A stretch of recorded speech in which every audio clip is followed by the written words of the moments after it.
Boas telah pergi ke pintu gerbang dan duduk di sana. Kebetulan lewatlah penebus yang disebutkan Boas itu.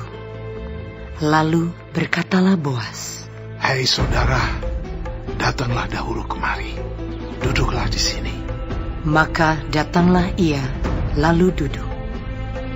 Kemudian dipilihnyalah 10 orang dari para tua-tua kota itu dan berkata, "Duduklah kamu di sini." Maka duduklah mereka. Lalu berkatalah ia kepada penebus itu, "Tanah milik kepunyaan saudara kita, Elimelek, hendak dijual oleh Naomi yang telah pulang dari daerah Moab. Jadi pikirku, baik juga hal itu kusampaikan kepadamu sebagai berikut. Belilah tanah itu di depan orang-orang yang duduk di sini dan di depan para tua-tua bangsa kita. Jika engkau mau menebusnya, tebuslah. Tetapi jika engkau tidak mau menebusnya, beritahukanlah kepadaku, supaya aku tahu, sebab tidak ada orang yang dapat menebusnya kecuali engkau, dan sesudah engkau, aku." Lalu berkatalah ia, "Aku akan menebusnya." Tetapi kata Boas, "Pada waktu engkau membeli tanah itu dari tangan Naomi, engkau memperoleh Rut juga, perempuan Moab, istri orang yang telah mati itu, untuk menegakkan nama orang itu di atas milik pusakanya."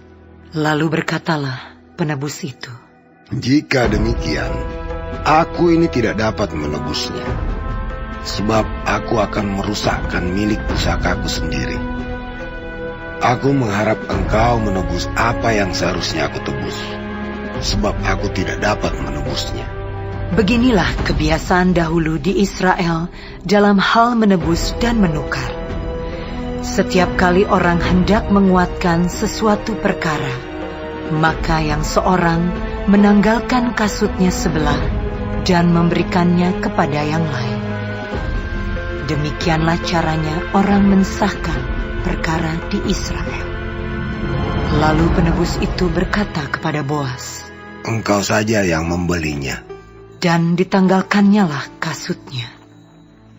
Kemudian berkatalah Boas kepada para tua-tua dan kepada semua orang di situ, "Kamulah pada hari ini menjadi saksi bahwa segala milik Elimelek dan segala milik Kilion dan Mahlon aku beli dari tangan Naomi.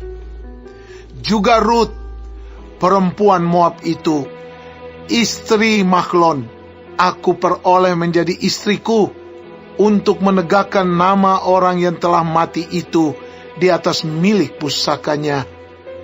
Demikianlah nama orang itu tidak akan lenyap dari antara saudara-saudaranya dan dari antara warga kota. Kamulah pada hari ini menjadi saksi." Dan seluruh orang banyak yang hadir di pintu gerbang dan para tua-tua berkata, "Kamilah menjadi saksi.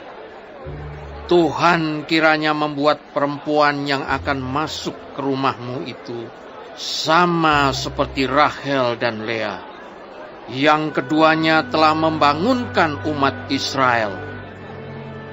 Biarlah engkau menjadi makmur di Efrata, dan biarlah namamu termasyur di Betlehem.